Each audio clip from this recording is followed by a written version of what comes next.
ভগবান শ্রীকৃষ্ণের হতভাগ্য পুত্র।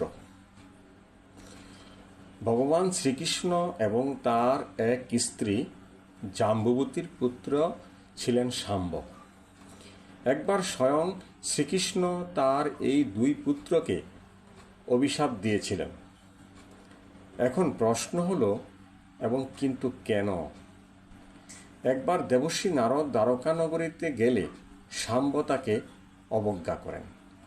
এতে নারদ খুবই অপমানিত বোধ করেন। তিনি শাম্বকে এর উচিত শিক্ষা দেওয়ার সংকল্প করেন।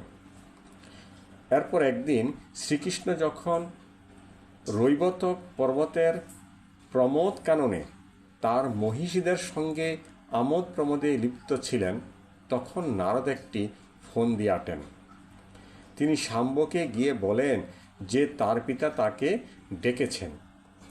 কথা মতো শাম্ব সেখানে উপস্থিত হন, কিন্তু তাকে দেখে শ্রীকৃষ্ণ বেজায় চটে যান। তিনি শাম্বকে অভিশাপ দেন যে সে কুষ্ঠরোগে আক্রান্ত হয়ে পচবে।